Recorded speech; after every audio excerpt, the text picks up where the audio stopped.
விஜய்க்கு ஆதரவாக ஒன்று திரண்ட தமிழ் சினிமா என்ன பண்ணாங்க தெரியுமா?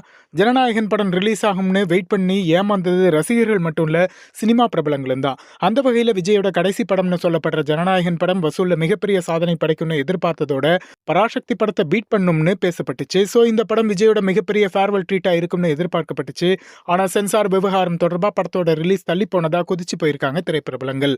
அந்த வகையில இயக்குனர் விக்ரமன் தன்னோட அறிக்கையில, இது ஒரு ஜனநாயக படுகொலை. ஒட்டுமொத்த திரைத்துறையும் தமிழ் சினிமா ரசிகர்களும் இதற்கு எதிராக குரல் எழுப்பணும்னு ஆதங்கத்தோட குறிப்பிட்டிருக்காரு. அதே மாதிரி ரஞ்சித் எக்ஸ் பக்கத்துல, தணிக்கைத்துறையோட செயல்பாடு மிகவும் மோசமானது, தனிப்பட்ட அரசியல் காழ்ப்புணர்ச்சி காரணமா நடந்திருப்பதற்கான சாத்தியக்கூறுகள் அப்பட்டமாவே தெரிகிறதுன்னு தைரியமா பதிவிட்டிருக்காரு. அடுத்ததா சிபிராஜ் தன்னோட எக்ஸ் பக்கத்துல, இன்று ஜனநாயகனும் இல்லை, இங்கு ஜனநாயகமும் இல்லை அப்படின்னு புரோக்கன் ஹார்ட் இமோஜியை பதிவிட்டிருக்காரு. அதே மாதிரி ரவி மோகன், எஸ்டிஆர், டைரக்டர் அமீர், கார்த்திக் சுப்ராஜின் உள்ளிட்ட பல திரைப்பிரபலங்கள் சமூக வலைதள பக்கங்கள்ல விஜய்க்கு ஆதரவாக தங்களோட கருத்துக்களை தைரியமா பதிவிட்டு வர்றது குறிப்பிடத்தக்கது.